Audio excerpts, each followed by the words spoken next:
ఆధారాలతో పాటు అన్ని గత నెల మార్చి 28 నుంచి తీసుకుంటే నిన్నటి వరకు కూడా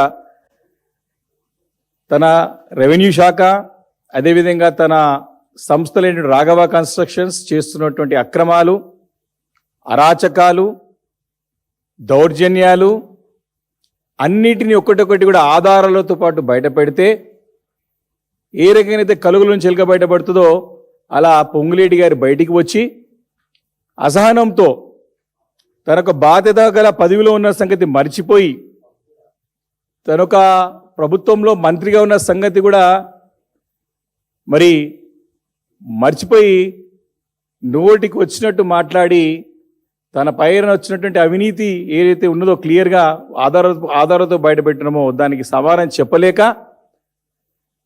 తన పైన బురద చల్లినారు.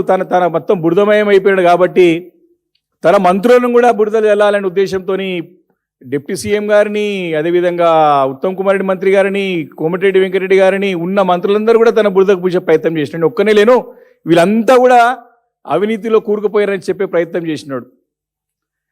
ఇంత దిగజారిపోయినాడంటే ఆయన ప్రెస్ మీట్ చూస్తే ఆశ్చర్యం అనిపించింది.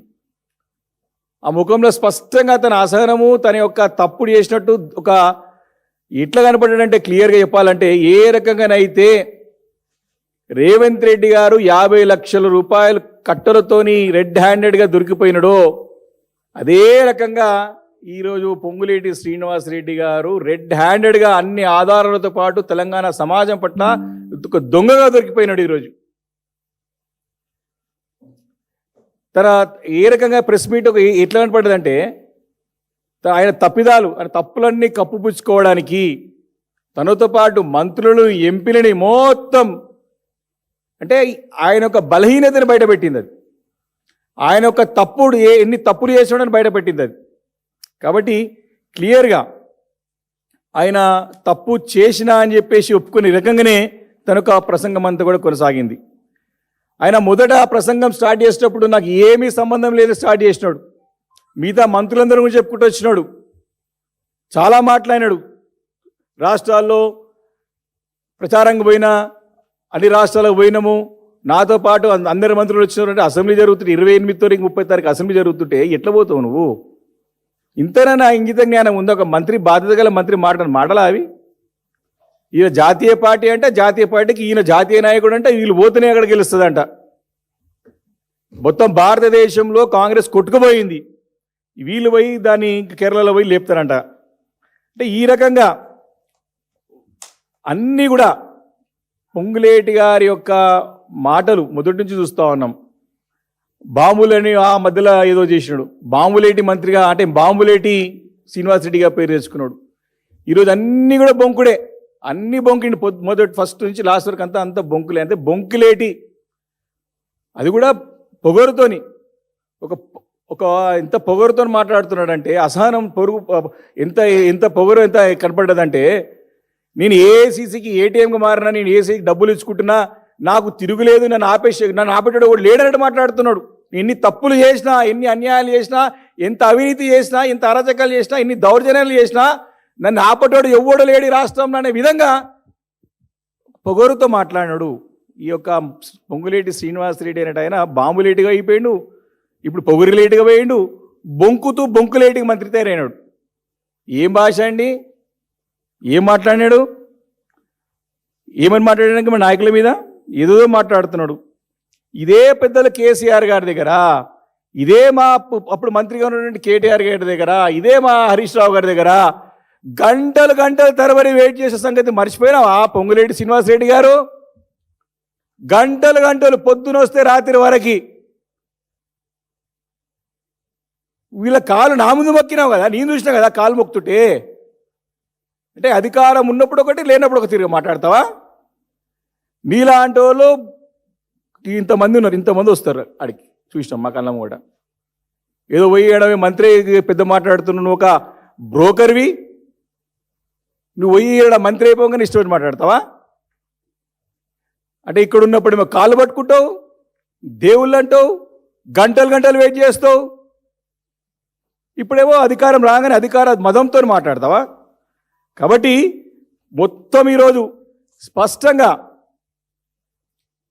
అసెంబ్లీలో 28 తారీఖున మార్చ్ 28 రోజు మైండ్స్ ఒక పద్దుల మీద అంటే ఇండస్ట్రీస్ పద్దుల మీద మాట్లాడేటప్పుడు మా party ఉపనాయకులు legislative party ఉపనాయకులు Harish Rao గారు స్పష్టమైన ఆధారాలతో పాటు స్పీకర్ గారు అంటే అందరి సభ ముందు తన యొక్క కంపెనీ అవినీతిని బయట పెడితే నీ ముందే కదా మాట్లాడింది ఆ రోజు మేమందరం మేము కూడా ఉన్నాం కదా నీ ముందే కదా ఆ రోజు హరీష్ రావు గారు అన్ని బయట పెడితే సమాధానం చెప్పలేక పోయి మంత్రులందరితో ప్రలోభపడి వాళ్ళందరితో ప్రధేయపడి ముఖ్యమంత్రి గారి దగ్గర పోయి వాళ్ళతో చెప్పించుకొని దమ్ము లేదా 28 తారీఖు మాట్లాడితే ఈరోజు 8వ తారీఖు 12 రోజుల తర్వాత దాదాపు 10-12 రోజులు 11-12 రోజుల తర్వాత ఈరోజు బయటకు వచ్చి మాట్లాడుతున్నావే ఆధారాలతో పాటు అవసరం అనుకుంటే మావి తప్పైతే మమ్మల్ని ఉరి తీయండి దేనికైనా సిద్ధమని చెప్పేసి మేము ఛాలెంజ్ చేసినాం ఆ రోజు హరీష్ రావు గారు సమానం లేదా రోజు నీకు తప్పించుకో రాత్రి ఫ్లైట్ ఎక్కి కేరళ వెళ్ళిపోయినావు పోతే ఏంది ఇక్కడ అంతా మంత్రులందరితో ఏం చెప్పిస్తావు రాఘవ కన్స్ట్రక్షన్స్ ఎవరిదని చెప్పించినావు ఎవరిదో ముఖ్యమంత్రి గారు సభలో ఆన్ రికార్డ్ రాఘవ కన్స్ట్రక్షన్స్కి పొంగులేటి శ్రీనివాస్ గారికి ఇదే బొంకులేటి శ్రీనివాస్ రెడ్డికి ఏం సంబంధం అండి అన్నాడు ఏదో దూర బంధువు రెడ్డి అయినంత మాత్రాన కలుస్తారు ఆ చుట్టరికరం కలుస్తుంది ఎక్కడ చుట్టరికం దూరం చుట్టరికం కలుస్తుంది అని ఆయనకి ఏం సంబంధము అన్నాడు ఇంతకంటే దిగజారుడు ఇంతకంటే సిగ్గుచేటమని ఉంటుందా ఈరోజు వచ్చి దానికి అంత కూడా వివరణ ఇస్తా ఉన్నారు ఈరోజు అంటే ఆ రోజు అసెంబ్లీలో ఒక మాట ఈరోజు ఒక మాట ఆ రోజు తప్పించుకుపోయింది బీఆర్ఎస్ పార్టీ కాదు మేము కాదు తోక ముడుచుకొని దొంగలేక పారిపోయిన ఆ రోజు పొంగిరెడ్డి శ్రీనివాసరెడ్డి కేరళకు అని చెప్పి చెప్తానని దొంగలేక పారిపోయిన రోజు మేము ఆ తర్వాత రోజు కూడా పట్టుబట్టినాం ఖచ్చితంగా మాకు సభా సంఘం వేయాలి లేకపోతే సిట్టింగ్ జడ్జితోని మీరు ఎంక్వైరీ చేపియాలని చెప్పినాం ముఖ్యమంత్రి గారు వచ్చి మేము సిబిసిఐడి వేస్తామని చెప్పినాడు ఇది ఎవరైనా సరే పొంగులేటి శ్రీనివాసరెడ్డి అయినా సరే రేవంత్ రెడ్డి ముఖ్యమంత్రి బంధువులైనా సరే మేము ఊరుకోమని చెప్పేసి చెప్పినాడు ముఖ్యమంత్రి గారు కానీ సిబిసిఐడి అనేది ఒక అంటే హోంశాఖ ఉన్నది ముఖ్యమంత్రి గారి దగ్గర ముఖ్యమంత్రి గారు స్వయాన ఆయన పార్ట్నరే పొంగులేటి గారికి ఏ రకంగా దీనిలో న్యాయం జరగదు మీరు సిట్టింగ్ జడ్జితోనైనా సరే లేకపోతే సభా సంఘం ఏమని చెప్పి డిమాండ్ చేసి తర్వాత రోజు కూడా మేము 29 తారీఖు కూడా డిమాండ్ చేసినాం ఆ రోజు సభని మేము స్తంభింపజేసినాం ఆ రోజు పెద్ద ఎత్తున మేము మధ్యాహ్నం పొద్దున్న నుంచి స్టార్ట్ చేస్తే మధ్యాహ్నం వరకు మేము వితౌట్ ఎనీ హాల్ట్ మేము కంప్లీట్గా మేము ఆ రోజు హౌస్ స్టాల్ చేసి దీనిపైన సభా సంఘం వేయాలని డిమాండ్ చేసినాము దానికి సమాధానం చెప్పలేక ఎంక్వైరీ చేయలేక ఆ రోజు మమ్మల్ని సస్పెండ్ చేసిన సంగతి గుర్తు చేస్తా ఉన్నాను ఈరోజు ఏం మాట్లాడతాడైనా ఈ యొక్క బీఆర్ఎస్ పార్టీ తప్పించుకుపోయిందని చెప్తున్నాడు నేను ఛాలెంజ్ చేస్తా ఉన్నా తప్పించుకుపోయింది బీఆర్ఎస్ పార్టీ కాదు ఆ రోజుగా దొంగలేక పారిపోయింది పొంగులేటి శ్రీనివాసరెడ్డి గారు ఈ బొంకులేటి శ్రీనివాసరెడ్డి గారిని స్పష్టంగా తెలియజేస్తా ఉన్నాను ఈరోజు ఆయన ప్రధానంగా అన్ని ఆధారాలు ఉన్నాయి ఇప్పుడు మా సీనియర్ మా retired IPS officer Praveen Kumar గారు టోటల్గా అధ్యయనం చేసేది మాట్లాడతారు కానీ ఈరోజు మాట్లాడే ప్రెస్ మీట్లో వారు మాట్లాడేటువంటి దాంట్లో వారు బాధ్యత గల పదవిలో ఉండి వారు ఎలాంటి తన యొక్క తప్పులను కప్పుపిచ్చుకోవడానికే ప్రయత్నం చేశాడే తప్ప ఎలాంటి ఒక పారదర్శకత లేదు దాంట్లో ఎలాంటి వివరణ లేదు ఎలాంటి ఒక ఎవిడెన్సెస్ కూడా లేవు తను పూర్తిగా తనకి సంబంధం ఉన్నది మొదట ఏముంది బోడగుండుకి మోకాలకి ఏం లింక్ పెడతారా అని చెప్పిండు స్టార్టింగ్లో నాకు సంబంధమే లేదని చెప్పిండు చివరికి వచ్చేసరికి నాదుర్గల్ భూములలో ఆయనకు సంబంధం ఉన్నది వడ్డినాగలపల్లి భూములో సంబంధం ఉన్నది ఆ కొత్వాల్గూడలో సంబంధం ఉన్నది అదేవిధంగా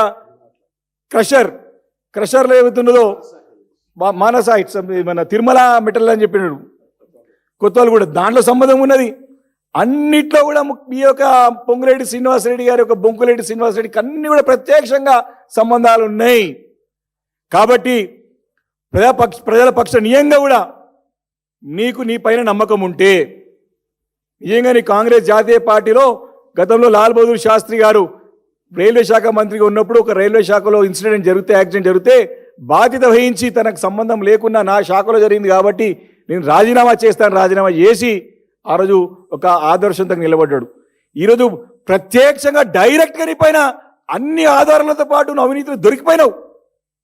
ఈరోజు బొంగులేటి శ్రీనివాసరెడ్డి గారిది పరిస్థితి ఏ రకమైందంటే కుడిదిల పడ్డ ఎలకలకు అయిపోయింది.